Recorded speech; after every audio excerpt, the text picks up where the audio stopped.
दोस्तों, आज मैं आप सभी दोस्तों के लिए ड्रैगन प्रिंस ऑफ युवान की 5th एपिसोड को एक्सप्लेन करने जा रही हूँ। और आज की शानदार वीडियो काफी ज्यादा सस्पेंस और थ्रिल से भरी हुई है एंड आई एम श्योर कि आज की एपिसोड का एक भी सीन आप स्किप नहीं कर पाएंगे। तो बगैर किसी देरी के स्टार्ट करते हैं। जैसा कि हम लोगों ने लास्ट एपिसोड में देखा था कि अरीना में क्लास ए और क्लास बी की बड़ी जबरदस्त सी फाइटिंग चल रही थी और ये फाइटिंग कंपटीशन ग्रेट जाओ अकेडमी में अरेंज किया गया था, जहाँ पर सारे आउटर अकेडमी के स्टूडेंट्स एक दूसरे के साथ फाइटिंग कर रहे थे। जहाँ पे हमने ये भी देखा था जो टॉप 10 फाइटर्स होंगे वो अपनी मर्जी से दूसरे डिसाइपल को चूज कर सकेंगे ताकि वो उनके साथ फाइटिंग कर सकें। यहाँ पे हमने किन्यू को भी देखा था जिसने धोखे के साथ ली फेंग की फाइटिंग प्रिंस युवान के साथ फिक्स करवा दी थी, लेकिन वो ये सोच रहा था कि प्रिंस युवान तो मारा जाएगा, लेकिन ऐसा कुछ नहीं हुआ, बल्कि ली फेंग उल्टा काफी बुरी तरीके से इस फाइटिंग में हार गया था, क्योंकि प्रिंस युवान ने तो यहाँ पर अपनी ड्रैगन फाइटिंग क्लोन पावर का यूज करके ली फेंग को काफी आसानी से हरा दिया था। अब आगे हमें की फैमिली का सीन दिखाया जाता है जहाँ पर हम किन्यू को देखते हैं जो कि अपने फादर के सामने आके उसे फाइटिंग के बारे में सब बता रहे थे कि किस तरह से मैंने फाइटिंग के दौरान ली फेंग के साथ प्रिंस युवान की फाइटिंग फिक्स करवा दी थी, क्योंकि ली फेंग तो अपने 4 मेंडेरियंस की पावर को ओपन कर चुका है, जबकि प्रिंस युवान के पास तो सिर्फ 2 ही मेंडेरियंस की पावर है, लेकिन उसने सिर्फ अपने 2 मेंडेरियन की पावर का ही इस्तेमाल करते हुए ली फेंग को काफी बुरी तरह से मात दे दी और मेरा सारा बना बनाया खेल बिगड़ के रह गया।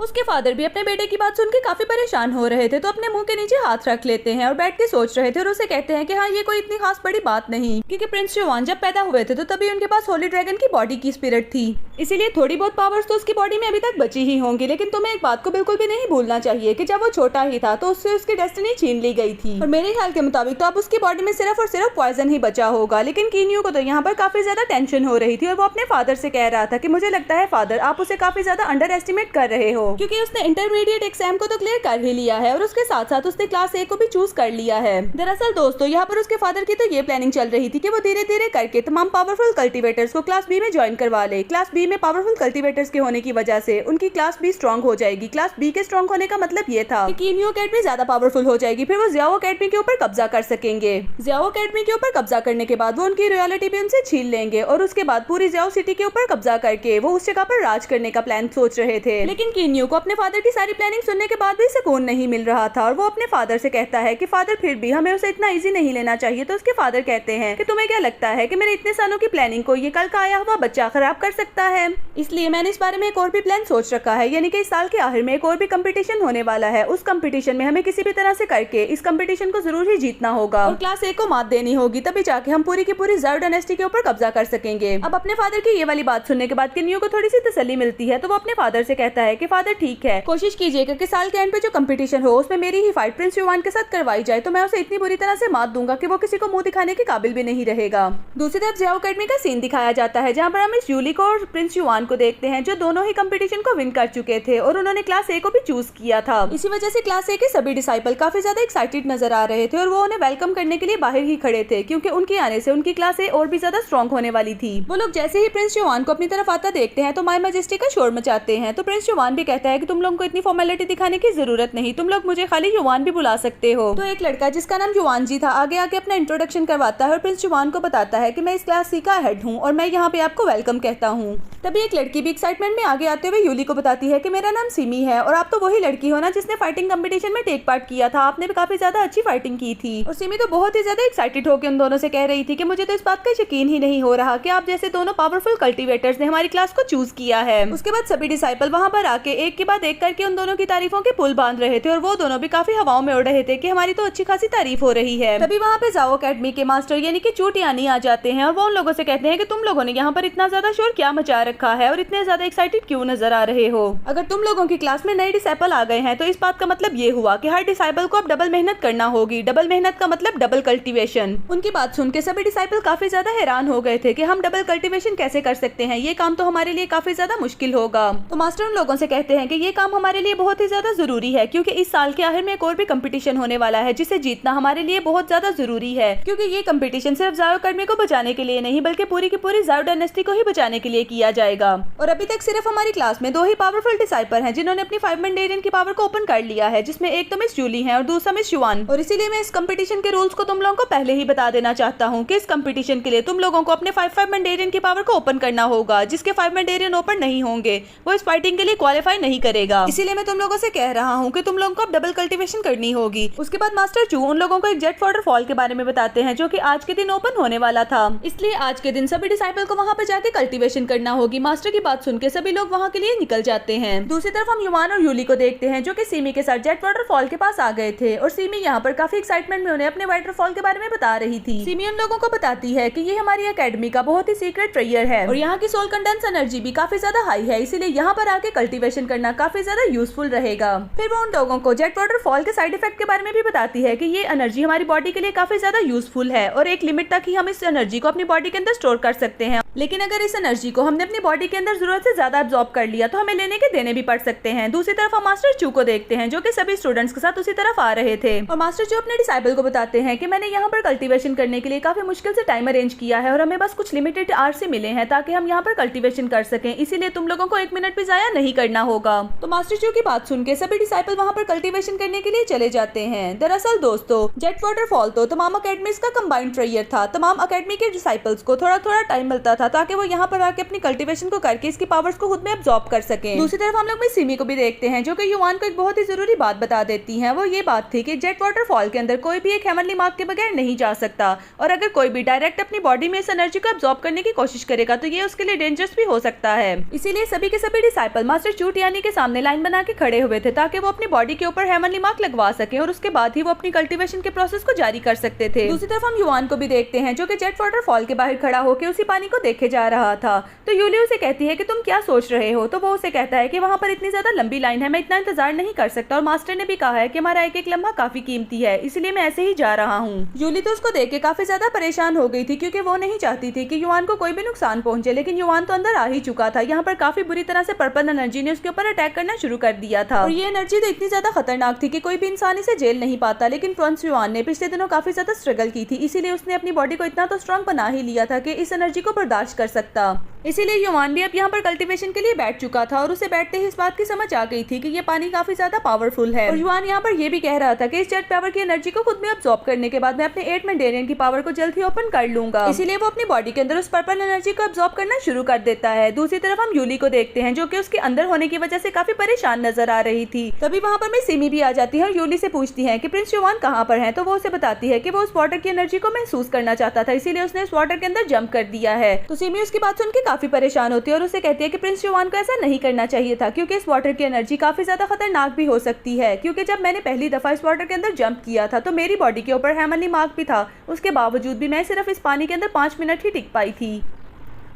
लेकिन मुझे इस बात की टेंशन है कि प्रिंस युवान का क्या ही बनेगा क्योंकि उसने तो अपनी बॉडी के ऊपर हेवनली मार्क को भी नहीं लगवाया, इसीलिए मुझे जल्दी से जाकर टीचर को इन्फॉर्म करना होगा ताकि उसको हम महफूज कर सकें। अपनी बात मुकम्मल करके सिमी तो वहाँ से दौड़ लगा देती है। यूली भी यहाँ पर परेशान ही खड़ी थी, लेकिन तभी वो दूसरी तरफ देखती है तो युवान तो बाहर आ चुका था और जमीन पर लेटा काफी रिलैक्स कर रहा था कि इस एनर्जी ने तो मुझे झंझोड़ के रख दिया, लेकिन इस एनर्जी को अब्सॉर्ब करने के बाद मैं काफी ज्यादा पावरफुल महसूस कर रहा हूँ। तभी यूली उसके सामने आ जाती है और उसे जगा के कहती है कि युवान क्या तुम ठीक तो हो ना, तो वो उसे कहता है कि हाँ मैं बिल्कुल ठीक हूँ, मुझे क्या हो सकता है। तब तक सिमी भी वापस आ ही चुकी थी और युवान को अपने सामने खड़ा देख के काफी ज्यादा हैरान होकर उसे कहती है कि मैं काफी ज्यादा हैरान हूँ कि तुम जिंदा सलामत यहाँ से वापस आ गए हो और तुमने हेवनली मार्क के बगैर ही इस पानी के अंदर 15 से 20 मिनट गुजारे हैं। क्या वाकई ही तुम कोई इंसान हो? युवान को तो उसकी बातों से कोई फर्क नहीं पड़ रहा था, बल्कि वो खुद से यही सोच रहा था कि अगर मैं हेवनली मार्क लगवा लेता तो शायद मैं इस एनर्जी को और भी ज्यादा अब्सॉर्ब कर लेता। ये सोचते ही उसे ख्याल आता है कि मुझे मिस जायजा के पास जाना चाहिए, इसीलिए वो यूली से कहता है कि मेरे साथ चलो, मुझे तुम्हें कुछ दिखाना है। फौरन से वो उसे मास्टर टियानी के पास लेके आता है और उन्हें कहता है कि मुझे इमरजेंसी में अपने घर जाना होगा और ये काम मेरे लिए बहुत ज्यादा जरूरी है। तो मास्टर चू टियानी उसे जाने की इजाजत दे देते हैं, लेकिन वो उसे ये भी कहते हैं कि तुम्हें जल्दी वापस आना होगा क्योंकि जेट वाटरफॉल में टाइम गुजारने के लिए हमारे पास काफी कम समय बचा है, इसीलिए तुम इस टाइम को बर्बाद नहीं कर सकते। फिर वो यूली का हाथ पकड़ता है और उसे तेजी से भगाते हुए अपने घर की तरफ आ जाता है।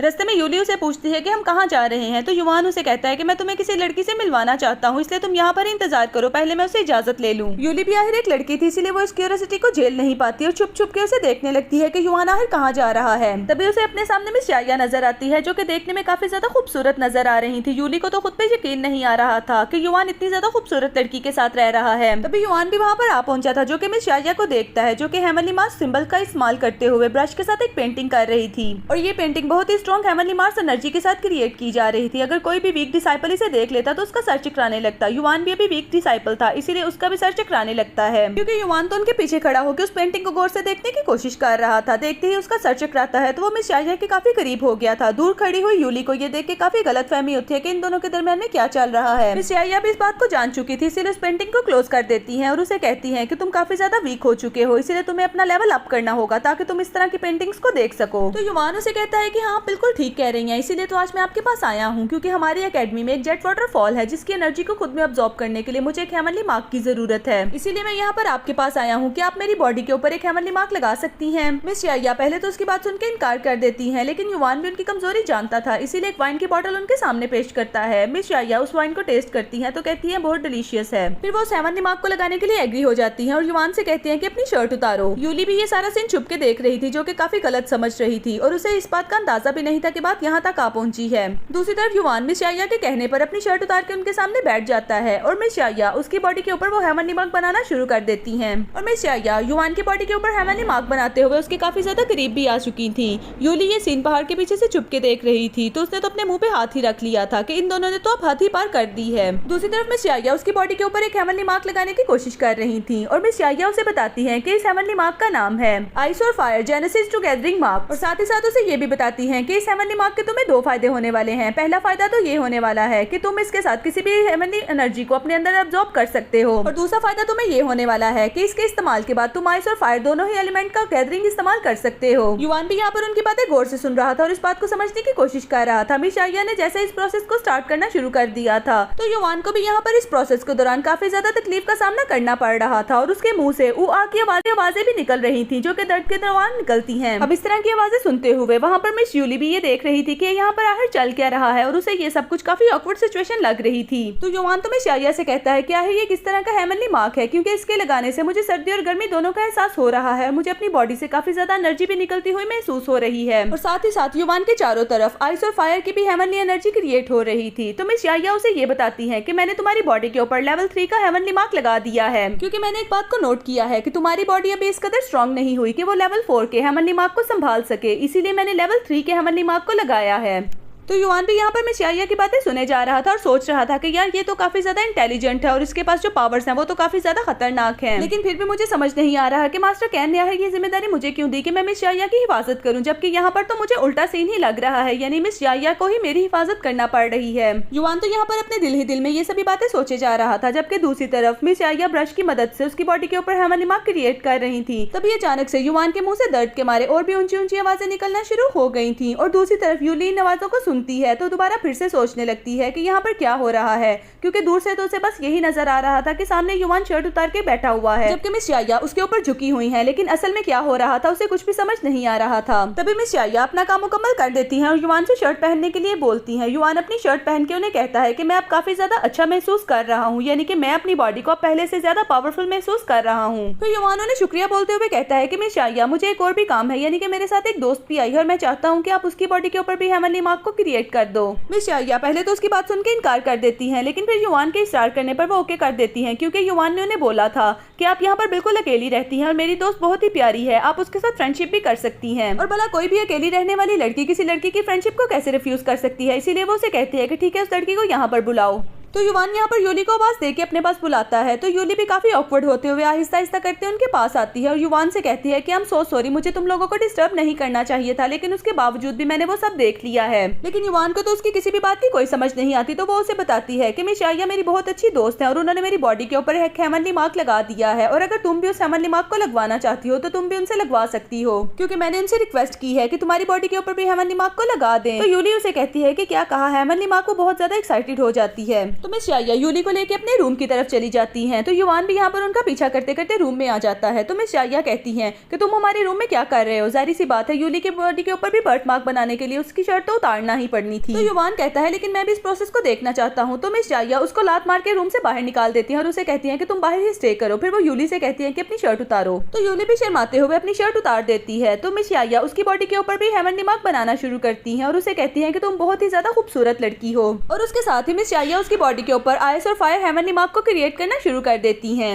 तो मिस याया उसे ये भी कहती है कि इस हेमनली मार्क को बनाने में तुम्हें थोड़ी सी तकलीफ भी होगी, उसे तुम बर्दाश्त कर लेना। तो यहाँ पर युवान भी बाहर खड़ा होकर उसकी आवाजें सुन रहा था, जैसे कि पहले यूली सुन रही थी। फिर मिस याया जैसे इस हेमनली मार्क को बनाना कंप्लीट करती है, ये देख के वो काफी ज्यादा हैरान रह गई थी कि यूली की बॉडी के ऊपर ये हेमनली मार्क काफी परफेक्टली क्रिएट हो गया, जबकि युवान की बॉडी पे इतने अच्छे से नहीं बना था। और वो इस बात को भी नोट करती है कि यूली की बॉडी में यंग यांग एनर्जी का भी सोर्स है। अभी तक तो उसे अपने सवालों का जवाब नहीं मिल रहा था, लेकिन वो उसे बाहर ले आती है। फिर वो दोनों मिस याया को शुक्रिया बोलते हैं। तो युवान कहता है कि अब हमें जल्दी से अपने एकेडमी में वापस जाना होगा ताकि हम वाटर जेट फॉल की एनर्जी को ज्यादा से ज्यादा खुद में अब्सॉर्ब कर सके। दूसरी तरफ हम मास्टर चूटियानी को देखते हैं, जो कि अपने डिसाइपल को जेट वाटरफॉल की एनर्जी को अब्सॉर्ब करवा रहा था, और वो उन्हें बताते हैं कि ये वाटरफॉल पूरे दिन में सिर्फ 2 ही दफा ओपन होता है और बाकी सभी एकेडमी के लोगों को भी थोड़ा थोड़ा टाइम ही मिलेगा, जिसमें से क्लास सी को तो सिर्फ 3 ही घंटे मिलने वाले हैं, इसलिए तुम इस कल्टीवेशन को करने के लिए अपनी पूरी जान लगा दो। जबकि यहाँ पर हम ये भी देखते हैं कि कुछ डिसाइपल तो कल्टीवेशन करते हुए पानी के अंदर गिरे जा रहे थे। तो मास्टर चूटियानी उन्हें कहते हैं कि अब दूसरे ग्रुप की बारी है और पहले वाले डिसाइपल को आराम करने के लिए भेज देते हैं। तभी वहाँ पर क्लास बी अपने मास्टर जू होंग के साथ वहाँ पर आ जाती है और वो कहती है कि देखो तो जेट वाटरफॉल की एनर्जी को किस तरह से वेस्ट किया जा रहा है। तो मास्टर चूटियानी उन्हें कहते हैं कि मास्टर जू होंग, क्या आपको नहीं पता कि अभी आपकी क्लास का टाइम नहीं आया? जब आपकी क्लास का टाइम आएगा तो आप सिर्फ तभी वहाँ पर आ सकते हैं।